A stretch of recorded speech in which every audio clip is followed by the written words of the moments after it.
The touching story Lewis shared with us about his favorite auntie, Auntie Victoria. A lady that was filled with kindness and generosity. Unlike Uncle Mario, who was mean and stingy. This was a story Lewis shared with us about his aunt. And he created wonderful pictures of his childhood, about the hide-and-seek place that he could go to, that paradise, that shop where he could eat candy for free if Auntie Victoria was there.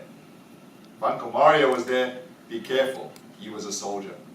So Lewis, the first thing I really enjoyed about your speech was the way you built that image in our mind about your childhood, about where you grew up, about your cousins, about your aunt, your uncle.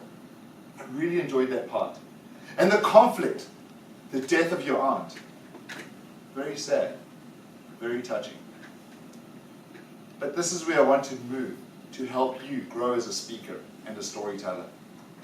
Because your speech was meant to be the touching story, but you told two stories, not one. You told a story about Auntie Victoria and Uncle Mario for about 3 or 4 minutes. And then you told a story about Lewis for about 3 or 4 minutes. One story, one goal, one life, one soul, one. This was your chance to share a story about a beautiful life, a beautiful soul, your Auntie Victoria. You wanted to make us feel. You wanted to move us. You wanted to touch our hearts. There were moments in that speech where you could have moved us. You could have shared more about the tender moments when you ran away as a 5-year-old boy. You could have built that out. My aunt, she walked across the road. Her kind and gentle face looked down. She looked into my heart and said to me, Luis, take my hand and come back.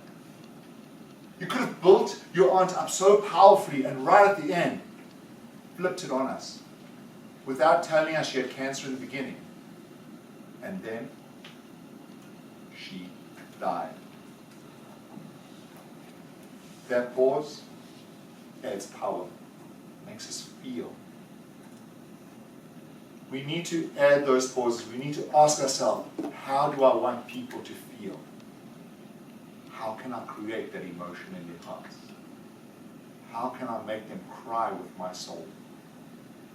One story, one goal, one life, one soul, one.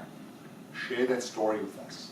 And ask yourself, this beautiful woman, this wonderful auntie, your favorite aunt, who I'm sure was amazing, what was that one big life lesson she taught you?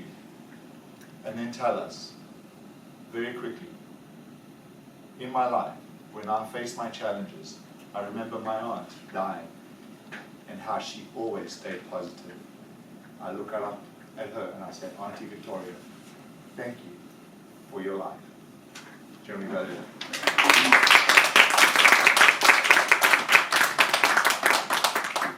Fantastic.